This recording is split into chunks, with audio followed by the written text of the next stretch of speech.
when all species united to rule Earth. Now they beg for mercy. Captain Zexhai of the Vorthak Empire stared at the blue marble suspended in the void before his flagship. Earth hung there like a precious gem, its white clouds swirling over vast oceans and green continents. Intelligence reports had been clear about this planet for decades. The dominant species called themselves humans, and according to every calculation, every strategic analysis, and every military assessment, they should have been conquered within days. That was 3 years ago. The Galactic Coalition had formed specifically for this purpose. 12 major species, each controlling vast sectors of the galaxy, had put aside centuries of conflict to unite against what they saw as an emerging threat. The humans had developed faster-than-light travel only 50 years earlier, but their expansion rate was alarming. They established colonies with unprecedented speed, their population grew exponentially, and most concerning of all, they seemed to thrive in environments that would kill most other species. The Coalition's first mistake was underestimating human curiosity. When the United Fleet arrived in Earth's solar system, expecting immediate surrender, the humans didn't cower or negotiate. Instead, they studied the alien ships with an intensity that made seasoned warriors uncomfortable. Human scientists worked around the clock, dissecting every scan, every energy signature, every piece of data they could gather about their visitors. Admiral Sarah Chen stood on the bridge of the UES Defiance, humanity's first proper warship, hastily constructed from mining equipment and civilian vessels. She watched the massive alien fleet through the view screen, counting over 10,000 ships representing technologies far beyond human understanding. Any reasonable species would have surrendered immediately, but humans had never been accused of being reasonable. "Status report," Chen commanded, her voice steady despite the odds. "Ma'am, the alien fleet has weapons that could glass our planet from orbit," reported Lieutenant Commander Hassan. "Their shields are generating energy readings we can barely measure.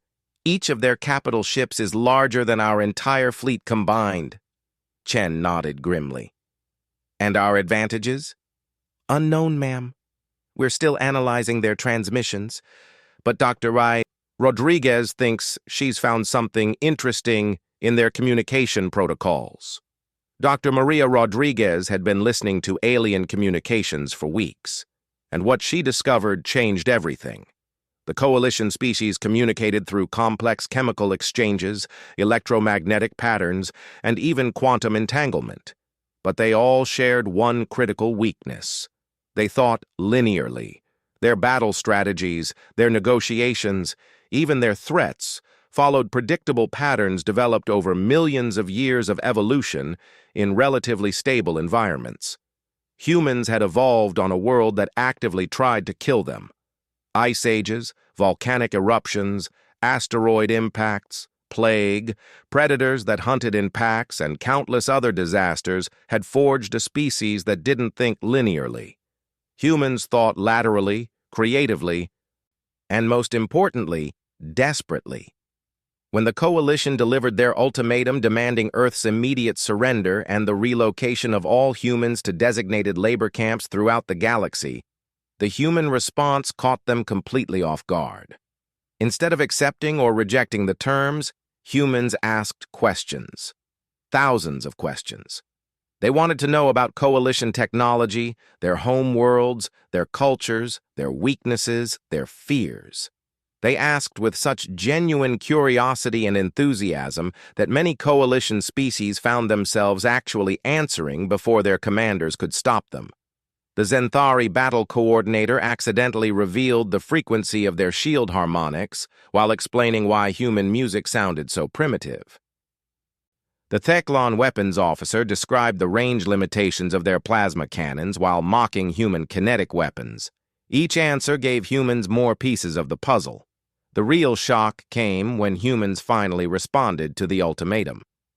They didn't surrender, they didn't declare war.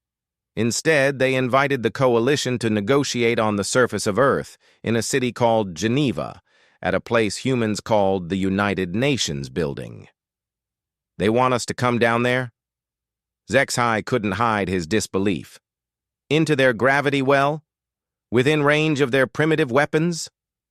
The other coalition commanders shared his confusion. This was unprecedented. No species had ever invited their conquerors to negotiate on equal terms after seeing such overwhelming force, but humans had spent 3 years preparing for this moment. As coalition shuttles descended through Earth's atmosphere, they passed through carefully positioned debris fields that seemed like random space junk. They landed at coordinates that appeared strategically unimportant. They walked into buildings that looked primitive compared to their own architecture. Every step was exactly where humans wanted them. The negotiation chamber was a simple room with a long wooden table. Representatives from all 12 coalition species sat on one side, their various breathing apparatus and environmental suits making them look like a collection of nightmares. On the other side sat 12 humans, wearing simple suits and looking remarkably calm for beings facing extinction. Secretary General Elizabeth Nakamura opened the proceedings with words that would echo throughout the galaxy. "Thank you for coming. We've learned so much about you over the past few weeks, we thought it was time to share what we've learned about ourselves." The presentation began with Earth's history, not human history, but the planet's history. The coalition representatives watched in growing unease as humans casually described survival through mass extinction events, ice ages that lasted millions of years, volcanic eruptions that blocked out the sun, and asteroid impacts that reshaped continents. "This is our home," Nakamura explained, gesturing to images of hurricanes, earthquakes, and tsunamis. "We call these natural disasters. They happen regularly. We've learned to live with them." The Vorthak Empire had conquered 17 species by demonstrating their ability to crack planets. The Zenthari Federation built their reputation on orbital bombardments that could sterilize worlds. The Theclon Dominion was feared for weapons that could ignite atmospheres. But humans lived on a world that tried to kill them every day, and they had not just survived, but thrived. The real revelation came when humans began describing their wars. Not their current military capabilities, but their history of warfare. The coalition learned about human tactics developed over millennia of fighting not just other humans, but their environment, their diseases, their own limitations. They learned about Hannibal crossing the Alps with elephants, about D-Day landings against impossible odds, about tactics that turned disadvantages into advantages. They heard about humans who fought hopeless battles not to win, but to delay defeat long enough for victory to become possible. "Your fleet is impressive," acknowledged General Martinez, humanity's senior military representative. "But you should understand something about humans. We don't fight to win. We fight to not lose. And there's a very important difference." The coalition commanders began to feel the first stirrings of unease. This wasn't how conquered species were supposed to behave. These humans were acting like they had already won a war that hadn't started yet. That's when humans revealed their first surprise. During the weeks of communication, while coalition forces had been inadvertently revealing technical specifications, human engineers had been working. The debris fields the shuttles had passed through weren't random junk. They were precisely positioned kinetic interceptors, invisible to coalition sensors but capable of devastating acceleration. The landing coordinates weren't strategically unimportant. They were within range of weapon systems built into Earth's infrastructure, disguised as communication towers, civilian buildings, and even decorative monuments. Every coalition representative in that room was sitting within the crosshairs of weapons they didn't even know existed. But humans didn't reveal this as a threat. They revealed it as a demonstration of human ingenuity under pressure. They showed how humans took alien technology they barely understood and adapted it in ways its creators had never imagined. "We've had 3 years to study you," Dr. Rodriguez explained to the stunned coalition representatives. "We know your shield frequencies, your weapon ranges, your communication protocols. We know which of your species see in different light spectrums, which ones hear different sound frequencies, and which ones have psychological weaknesses we can exploit." The room fell silent except for the various breathing apparatus and environmental systems keeping the alien representatives alive in Earth's atmosphere. "But here's what we really learned," Secretary General Nakamura continued. "We learned that your coalition has never fought a species like us. You've conquered worlds by demonstrating superior firepower and demanding surrender. You've never had to fight an enemy that considers impossible odds to be a starting point for strategy." She stood and walked to a window overlooking the city of Geneva, where humans continued their daily lives despite the massive alien fleet in orbit above them. "You came here expecting to find a primitive species ready to submit to superior technology. Instead, you found something your military analysts never predicted. You found humans who had spent 3 years turning your own advantages against you, who had prepared for this moment by studying every weakness in your coalition, and who had no intention whatsoever of making this easy for you." The first negotiation session ended with the coalition representatives requesting time to consult with their home worlds. As their shuttles lifted off from Earth's surface, they carried with them the uncomfortable knowledge that humanity's response to overwhelming force wasn't surrender or desperation. It was preparation, and humans had been preparing for this fight their entire evolutionary history. When all species united to rule Earth, now they beg for mercy. The war began exactly as the coalition planned, and that should have been their second warning. Admiral Thekmore of the Zenthari Federation watched his tactical displays with growing confusion as human forces deployed exactly where coalition intelligence predicted they would. Human ships moved into defensive positions around Earth and its colonies with textbook precision. Their formations were clean, logical, and utterly predictable. "Too easy," muttered his tactical officer. A sentiment echoed across the coalition fleet. The first engagement occurred near Mars, where human mining installations provided the perfect strategic bottleneck. Coalition forces outnumbered the human defenders 50-1 with superior technology, better shields, and weapons that could punch through human armor like paper. The battle lasted exactly 18 minutes. When it was over, the coalition had achieved a devastating tactical victory. Human losses were catastrophic. Ship after ship had been destroyed, their primitive kinetic weapons barely scratching coalition hulls. The survivors retreated toward Earth in apparent disarray, leaving behind wreckage and debris that painted a clear picture of humanity's technological inferiority. Coalition commanders celebrated their first victory and prepared for the inevitable human surrender. According to every military doctrine they knew, losing 90% of your fleet in the first engagement was the end of any meaningful resistance. But the celebration was short-lived. Reports began filtering in from across the galaxy. Human colonies that should have been defenseless were putting up unexpected resistance. More concerning, coalition supply lines were being disrupted by what appeared to be random equipment failures, communication breakdowns, and navigation errors. Captain Yultar of the Vorthak Empire was the first to recognize the pattern. His supply convoy had been forced to drop out of FTL 3 times due to navigation computer malfunctions, each delay forcing them to burn through fuel reserves that should have lasted months. When his engineers finally discovered the problem, they found something that chilled him to his core. The navigation computers weren't malfunctioning. They had been reprogrammed. During those weeks of seemingly innocent questions and cultural exchange, humans had been doing more than gathering intelligence. They had been planting logic bombs, backdoors, and viral programs throughout coalition systems.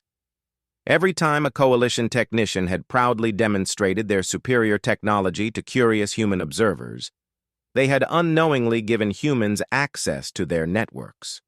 Dr. Sarah Kim had spent her career studying computer viruses and digital warfare. When humanity faced extinction, she had turned her expertise toward the Coalition's greatest weakness, their interconnected technology. Coalition species had achieved galactic dominance partly because their systems could seamlessly integrate with each other, sharing data and processing power across vast distances. That interconnectedness became their vulnerability. The virus Kim designed didn't destroy Coalition systems. Instead, it learned from them, adapted to them, and slowly began introducing microscopic errors into everything from navigation calculations to weapons targeting to life support systems. Coalition ships would miss their intended destinations by thousands of kilometers. Weapons would fire slightly off target. Environmental systems would produce just enough discomfort to distract crews without triggering alarms. Individually, each error was too small to notice. Collectively, they created a cascade of inefficiency that turned the Coalition's technological superiority into a logistical nightmare. But the real masterpiece was how humans turned their apparent defeat at Mars into the foundation of their strategy. The wreckage field left behind after the battle wasn't just debris. Hidden among the destroyed human ships were thousands of self-replicating nanobots, each one designed to attach itself to Coalition vessels and begin the slow work of infiltration. Every Coalition ship that passed through the area unknowingly collected these microscopic passengers. The nanobots didn't sabotage systems directly. Instead, they gathered intelligence, mapping ship layouts, recording crew routines, and identifying critical vulnerabilities. All of this information was transmitted back to Earth through quantum entanglement communicators so small they were virtually undetectable. Within weeks, human intelligence officers knew more about individual Coalition ships than their own crews did. General Martinez had studied the history of asymmetric warfare extensively. From the American Revolution to the guerrilla tactics of the 20th century, he understood that technological superiority meant nothing if your enemy refused to fight on your terms. The Coalition expected humans to defend their worlds with fleets and armies. Instead, humans turned the galaxy itself into their weapon. The second phase of humanity's strategy began when Coalition forces moved to occupy the Proxima Centauri system. The human colony there surrendered without firing a shot, exactly as expected. Coalition administrators moved in to begin the process of relocating human populations to labor camps. What they found was a colony that had been evacuated months earlier, leaving behind infrastructure that looked intact but had been systematically booby-trapped. Every building, every vehicle, every piece of equipment had been modified to fail in spectacular ways when used by non-humans. The Xanthari occupation force quickly learned that human atmospheric processors produced air toxic to their species. Human food production systems created nutrients that were poisonous to half the Coalition races. Even human furniture had been designed to collapse under the weight of certain alien physiologies. But the psychological warfare was even more effective than the physical traps. Humans had left behind cultural artifacts specifically designed to unnerve their occupiers. Art that seemed beautiful to human eyes but triggered deep phobic responses in alien minds. Music that sounded harmonic to humans but created anxiety and paranoia in species with different auditory processing. Stories and literature that described human warfare in terms so casual and matter-of-fact that they read like horror novels to beings from more peaceful evolutionary backgrounds. Coalition forces began requesting reassignment rather than face extended tours on human worlds. Morale plummeted as soldiers realized they were occupying the territory of a species that considered warfare a form of cultural expression. The third phase began when humans started fighting back in ways the Coalition couldn't predict or counter. Human ships began appearing in Coalition rear areas, not to fight major battles but to conduct raids that made no tactical sense. They would attack minor supply depots, destroy communication relays, and capture small patrol vessels before disappearing into asteroid fields or nebula. Each raid seemed random and ineffective, barely scratching the Coalition's overall capabilities. But the cumulative effect was psychological terror. Coalition commanders never knew where humans would strike next, or what seemingly impossible tactic they would use. The raid on Kepler Station became legendary throughout the Coalition fleet. A single human ship, the UES Relentless, had somehow penetrated the station's defenses, neutralized its security systems, downloaded its entire database, and escaped without firing a shot. The only evidence of their presence was a message left on the station commander's personal terminal. "Thank you for the navigation charts. See you soon." Humans had used the downloaded data to identify every Coalition supply route, communication relay, and strategic choke point within 50 light years. What had seemed like a minor raid was actually reconnaissance for a campaign that would cripple Coalition operations throughout the entire sector. But the most disturbing aspect of human tactics was their willingness to use Coalition technology against its creators in ways that violated every convention of civilized warfare. Human engineers had studied captured Coalition weapons and discovered that their plasma containment systems could be modified to create weapons of terrifying destructiveness. Coalition energy shields could be reconfigured as jamming systems that disrupted communications across entire star systems. Even Coalition medical technology had been weaponized, creating biological agents that targeted specific alien physiologies while leaving humans unaffected. The Coalition had given humans the tools for their own destruction, and humans had turned those tools into instruments of war that their creators couldn't defend against. Admiral Zexhai finally understood the magnitude of the Coalition's mistake when human forces launched their counteroffensive. Instead of trying to retake lost territory or defend remaining colonies, humans struck directly at Coalition homeworlds. The attack on Vorthak Prime wasn't an invasion, it was a demonstration. A dozen human ships appeared in the system, ignored the massive defense fleets, and proceeded to disable every satellite, communication array, and orbital platform around the planet without destroying a single structure or killing a single defender. They used weapons that Coalition sensors couldn't detect, tactics that Coalition strategists couldn't anticipate, and technology that Coalition engineers couldn't understand. In 6 hours, humans had reduced one of the galaxy's most advanced civilizations to a pre-spaceflight technology level. Then they left, broadcasting a simple message. We could have done worse. The message was clear. Humans weren't fighting to defeat the Coalition. They were fighting to prove that the Coalition couldn't defeat them. And that's when Coalition leaders finally understood what they were really facing. They weren't fighting a primitive species defending its home world. They were fighting a species that had spent its entire evolutionary history learning to turn disadvantages into advantages, obstacles into opportunities, and enemies into examples. The war wasn't going according to Coalition plans because humans weren't fighting according to Coalition rules. They were fighting according to human rules, which meant there were no rules at all.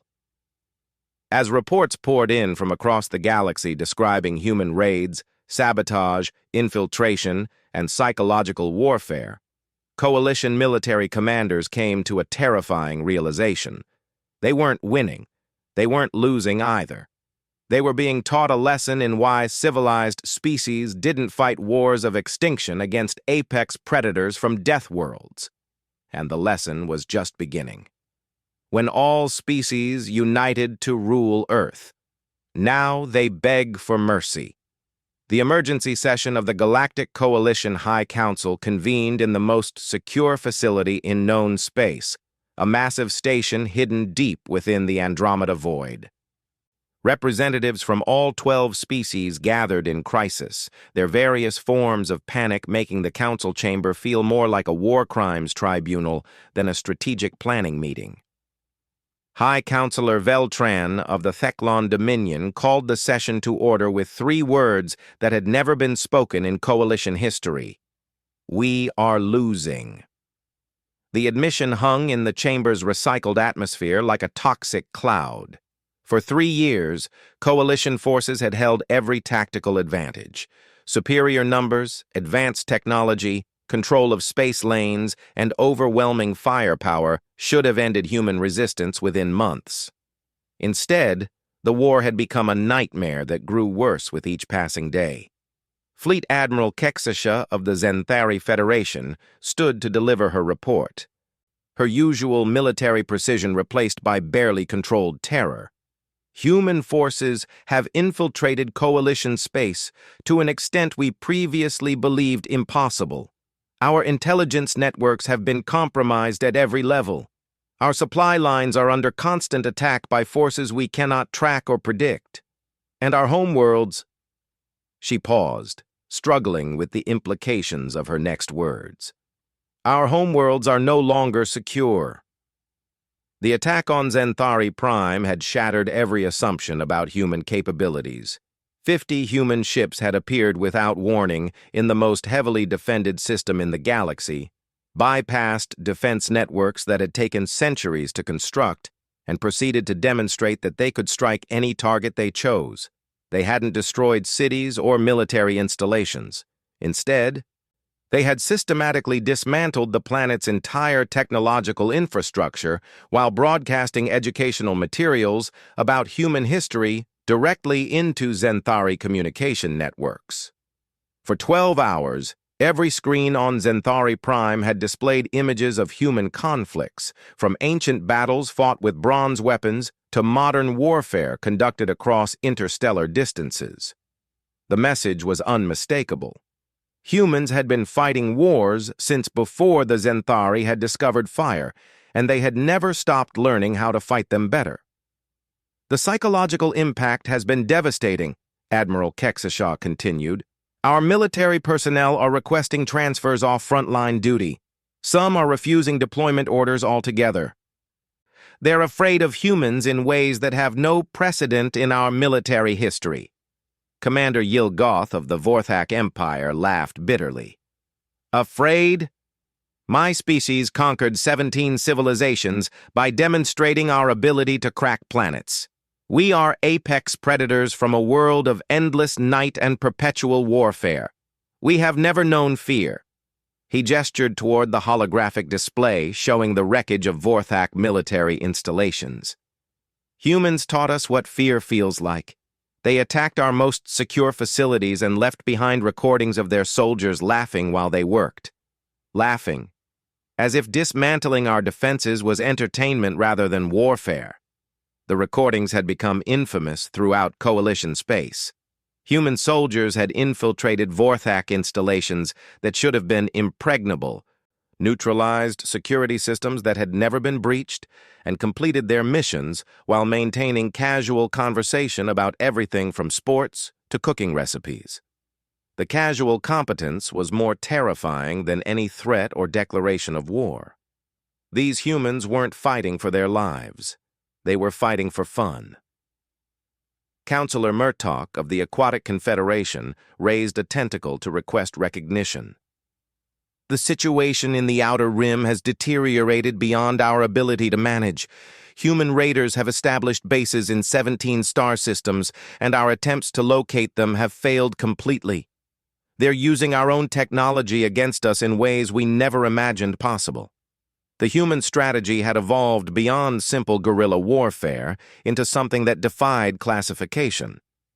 They weren't trying to hold territory or destroy Coalition fleets. Instead, they were systematically demonstrating that Coalition control over their own territory was an illusion. Human ships appeared wherever they wanted, whenever they wanted, for whatever purpose they wanted. They rescued Coalition prisoners from secure facilities, delivered medical supplies to Coalition refugee camps, and even conducted diplomatic missions to Coalition allies without asking permission from anyone. The rescue operation at Kepler Prison had become a symbol of human capabilities.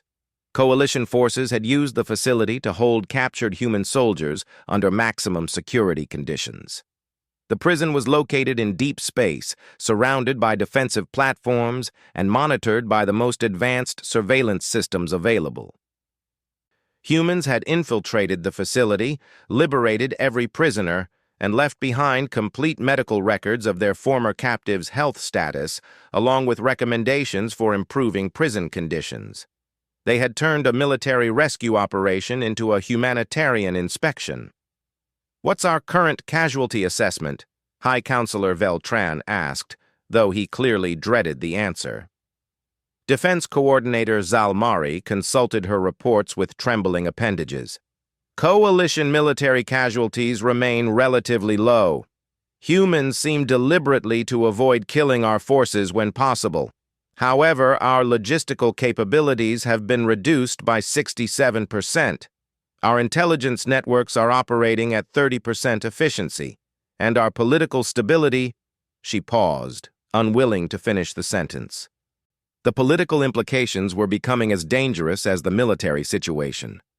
Coalition member species had begun questioning the wisdom of continuing a war against an enemy that seemed capable of striking any target at will while showing remarkable restraint in their choice of targets. Humans had demonstrated that they could have inflicted massive casualties on coalition forces, but instead had chosen to embarrass them. Every raid, every infiltration, every impossible victory had been calculated to prove a point, rather than maximize damage. The point was simple. Humans could end this war whenever they chose, but they preferred to let the coalition come to its own conclusions. "There's something else," Admiral Kexisha said quietly. "Human diplomatic representatives have requested a meeting." The chamber fell silent. After 3 years of warfare, humans were offering to negotiate. "What are their terms?" Veltran asked. "They haven't presented any terms. They're asking us to meet at a location of our choosing, under conditions of our design, to discuss what they call future arrangements between our species." The phrase sent chills through the assembled representatives. Humans weren't talking about surrender or even ceasefire. They were talking about dictating the terms of how galactic civilization would function going forward. General Hector of the Crystalline Hegemony spoke for the first time during the session. "We could refuse, continue the war, accept whatever casualties are necessary to achieve victory." The suggestion was met with uncomfortable silence. Everyone in the chamber understood that continuing the war meant escalation, and escalation against humans had proven to be a losing proposition. "Or," Veltran said slowly, "we could acknowledge what we've learned about this species and consider the possibility that negotiation is our only viable option." The decision to meet with human representatives was reached through a process that would have been impossible before the war: unanimous acceptance of defeat by a species that had never lost. The meeting was held on neutral ground, a small moon in an uninhabited system chosen specifically because it offered no tactical advantages to either side. Coalition representatives arrived with heavy security, advanced scanning equipment, and contingency plans for every possible scenario. Humans arrived in a single unarmed shuttle with 3 representatives wearing business suits. Secretary General Elizabeth Nakamura greeted the coalition delegation with the same calm professionalism she had shown 3 years earlier. The only difference was the confidence in her bearing, the unmistakable presence of someone who had won a war without firing a shot in anger. "Thank you for accepting our invitation," she began. "We have some things to discuss about the future of galactic civilization." The human proposal was unlike anything in coalition history. Instead of demanding reparations, territory, or submission, humans offered partnership. "We've spent 3 years learning about your species, your cultures, and your capabilities," explained Dr. Maria Rodriguez, now humanity's chief xenological advisor. "We've also spent 3 years showing you what we're capable of when threatened. Now we'd like to show you what we're capable of when working with allies instead of against enemies." The partnership proposal was comprehensive and shocking in its generosity. Humans offered to share their defensive technologies with coalition species, provide security consultation for vulnerable worlds, and establish joint research programs to advance galactic science and medicine.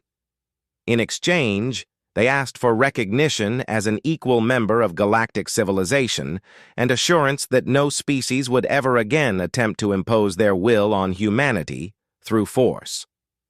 "The choice is yours," General Martinez explained. "You can continue this war and discover how much worse it can get for everyone involved. Or you can accept that humans are part of galactic civilization now, whether you like it or not, and work with us to make that civilization better than it was before." The coalition's response came after 7 hours of closed-door deliberation. High Counselor Veltron delivered the formal acceptance of human terms with words that became part of galactic historical record. The coalition formally recognizes humanity as a sovereign species and welcomes them as equal partners in galactic civilization. We also formally apologize for our attempted conquest and acknowledge that we have learned valuable lessons about the dangers of underestimating species from harsh evolutionary environments. The war ended not with battle or conquest, but with the sound of former enemies applauding human representatives. 5 years later, the Human Coalition Partnership had become the most successful alliance in galactic history. Human defensive technologies protected Coalition worlds from threats they had never imagined. Coalition scientific knowledge accelerated human development beyond all projections. Together, they expanded into regions of space that neither could have explored alone. But the real legacy of the war was the change it brought to galactic military doctrine. The Coalition's attempt to conquer Earth had become required study at military academies throughout known space, not as an example of failure, but as a lesson in why civilized species should choose diplomacy over warfare when dealing with apex predators from death worlds. The final line of every military textbook on the subject was identical. When facing humans in combat, remember that they have spent their entire evolutionary history learning to turn disadvantages into advantages. The only way to win against such a species is to convince them that victory lies in not fighting you at all. Humanity's greatest victory wasn't conquering the galaxy. It was teaching the galaxy that conquest was no longer necessary when cooperation was possible. And in the end, that lesson proved more valuable than any territory or treasure that war could have won.